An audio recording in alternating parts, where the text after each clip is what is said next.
Hey guys, tonight I'm going to make a quick review in two pairs of cuffs that I have here.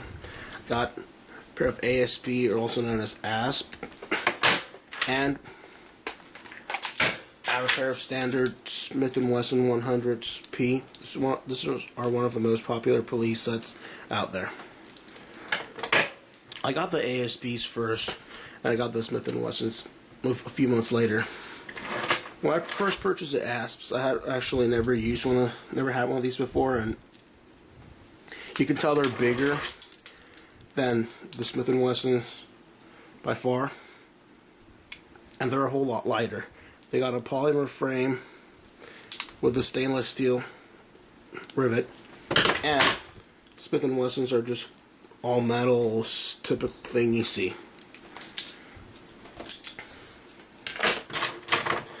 As you can tell, I got them both chain. I really don't like hinge. I don't think hinge cuffs are really that practical, especially when you're trying to restrain somebody who's being aggressive or something, because you're pretty much stuck with, you can't move around. And this one's got the flexibility and most likely won't hurt that much a person if he or she's trying to fight themselves out. So here's my quick review.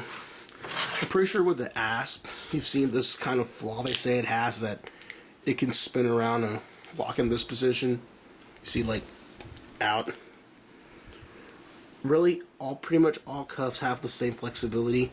You can tell that the Smith & Wessons go around a few times and they'll do pretty much the same thing. Don't let that fool you. If you do with the ASPs, like snapping it closed really quick, it won't slip around. We'll show with the ASP the same thing, like that officer safety video that kind of flows around. If you do it quick, it'll lock in position, and it's in. Also, a neat feature from the ASP is that it has the keyhole on both sides, and it has a yellow indicator for the double lock. You can actually double lock them from the keyhole, or you can double lock them from the slot. Preferably, if you're restraining someone, I would do it from the slot and try not getting the key anywhere near that until you're releasing the subject.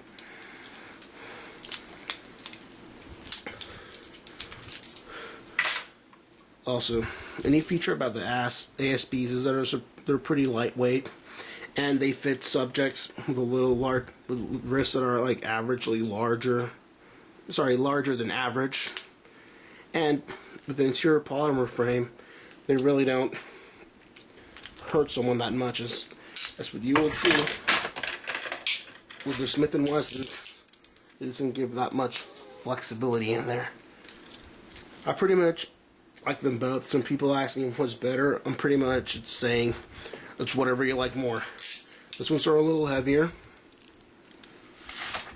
This is the Smith & Wesson's 100 with the push pin double lock.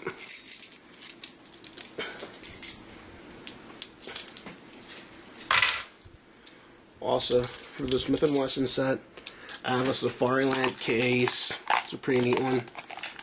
They fit neatly in for the ASPs. Got the open top ASP case. Brings an extra key with them. Here's the key that came with the ASPs. It's a Pentagon style key. The ASPs only bring one key. Here's the box. You can see it only brings one key. But the nice feature is that ASP brand cases bring the spare key. This keys right here are the ones that came with the Smith & Wessons. You can see it says Smith & Wesson on the top, both sides. And Smith & Wessons bring two.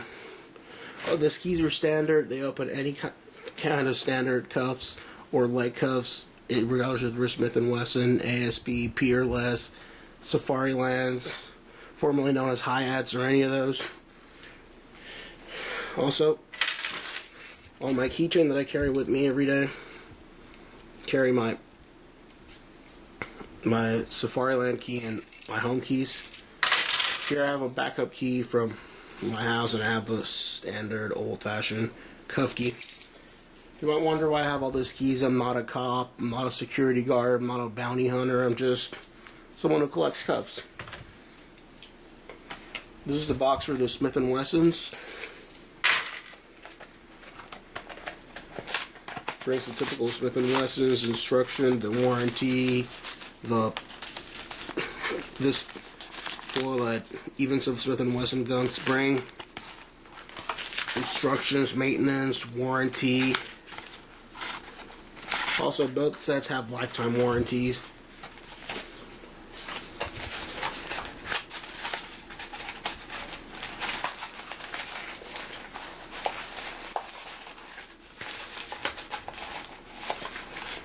Really, both sets have an advantage and a disadvantage. If you're trying to restrain a larger subject, you might want to go ahead and use the ASPs. If you're trying to restrain somebody with smaller wrists, you might want to use the Smith & Wesson. You see the difference right there? Actually, they'll both work well, but with somebody with a larger wrist, you can tell. I'm going to put them in the largest size really quick. First. You can tell the ASPs are considerably wider for the wrist and maybe hurt somebody a little less because there are no sharp edges, and this is polymer, unlike being all steel. So that can avoid you some trouble, but if you're actually cuffing somebody the right way, you're not going to get in trouble, period. Let me explain to you really quick, how do you cuff somebody properly. Always never cuff somebody with the hands in their front, always behind their back, palms facing together, thumbs up. Also, make sure the keyholes are facing upwards so they don't have, in case they have a bobby pin or something, or even a hidden key, they can access it and actually try unlocking themselves.